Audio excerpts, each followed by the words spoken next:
If you've ever watched someone get taken advantage of just because they were kind, hit that like button. Subscribe if you believe karma always finds a way, because today you're about to witness one of the most satisfying, artistic acts of revenge you'll ever hear. You know that one house in every neighborhood? The one that just feels like magic? For us, that was Rebecca's house. From the outside, it looked like a little cottage pulled out of a fairy tale. Ivy vines, stone facade, rounded doorway, the whole vibe whispered enchantment. But inside, oh man, inside was something else entirely. Every wall was hand-painted, like a museum of stories. Disney characters leapt off the walls, Ariel swimming through the hallway, Belle reading in the study, even the Mad Hatter pouring tea in the kitchen. You couldn't take 2 steps without seeing something that made you feel like a kid again.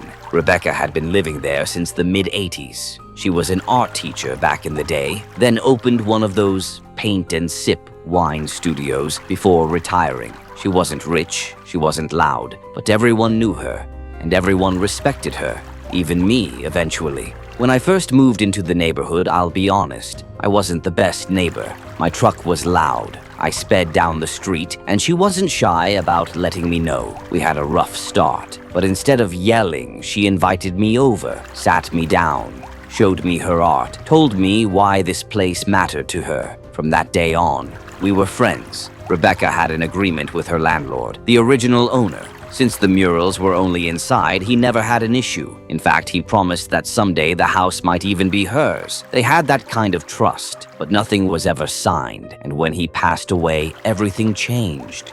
His kids inherited the house, and they were not like him. Cold, detached, business-minded, the kind of people who saw their father's legacy as untapped equity. Then came the daughter. One afternoon, one of the sons showed up with his teenage daughter. They walked through the house with wide eyes, especially her. She was obsessed, took dozens of photos, touched the walls like she was in an art gallery, said something like, "This is exactly what I want for my first place." That was the first red flag. The second came a week later, when Rebecca got the notice. Eviction, no lease, no rights, no home. They used the murals, the same ones their father loved, as unauthorized modifications. Said it reduced property value. What they really meant was they wanted the house, with the art still inside. Rebecca was heartbroken. 40 years gone like that. I remember the day she told me. She wasn't crying, but it was worse than that. You could see the emptiness in her eyes, like she was watching her own history burn. "I painted those when my hands were still steady," she whispered. "Every brushstroke is a memory." They didn't just want the house. They wanted her soul, gift-wrapped in drywall. But even then, she wasn't angry. She said she'd leave peacefully, and she meant it. That made me furious. So I made a promise to myself. If they wanted the house for its murals, they weren't getting a single damn brushstroke. Rebecca was able to find a house in another state. Miraculously, it had a studio, a garden, and space to start again.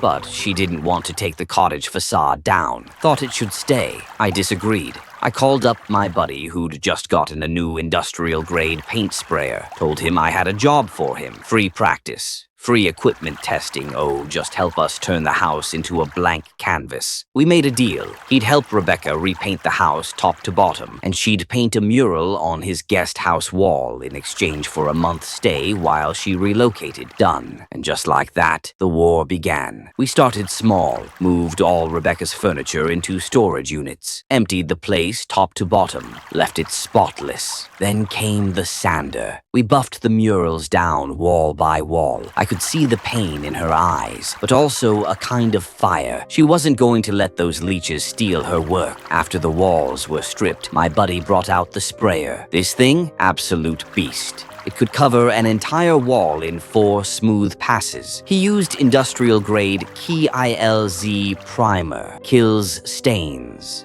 kills smell, kills color. And then we brought out the Rebecca collection. No, not her colors. What we call Rebecca condition. You know, those dead flipper shades, white semi-gloss, depressing grays, and that miserable faux wood vinyl flooring that looks like it belongs in a haunted IKEA. We sprayed everything. Walls, cabinets, trim, outlet covers, hell, even the switch plates. That house looked like a rental unit designed by sadness itself. It was lifeless, sterile, exactly what they deserved. The front cottage facade was the final piece. Rebecca agreed to remove it in exchange for free landscaping labor. My buddy's friend, certified landscaper, ripped out every bush, every flower, every charm the house had. He left gravel, sand, and a single boulder. That's it. It looked like a sandbox from hell. Rebecca gave one final nod, then left. The house was ready. A week later, U-Hauls arrived. I watched from across the street. No movers, just the landlord's daughter and a couple friends. They stepped inside, and I swear I wish I had filmed it. They walked back out in under 10 minutes. Faces pale, lips tight. One girl looked like she was on the verge of tears. No one moved in. No furniture was unloaded. Just silence. The house sat there for weeks. Empty, gutted, dead. They wanted Rebecca's art so badly they stole her home. But all they got was drywall, depression, and a $4,000 lifeless mistake. Poetic, isn't it? Rebecca's murals weren't stolen. They were erased by her own hands, like burning a masterpiece so no one else could hang it on their wall. She moved on. She's now living in a bigger place, in a brighter town, painting again. I visited last month. Her new studio, twice the size, with murals that put the old ones to shame. As for the landlord's daughter, rumor is they're still trying to sell the house. Price cut 3 times already. Guess the value really was in the art, huh? Some people think they can steal creativity, own beauty, buy soul. But art doesn't live in drywall. It lives in the artist. Take that away, and all you're left with is paint. If this story gave you chills, smash that like button and tell me in the comments, what's the most satisfying revenge you've ever witnessed? And if you want more stories where karma hits hard and justice tastes sweet, subscribe now and join us for the next tale.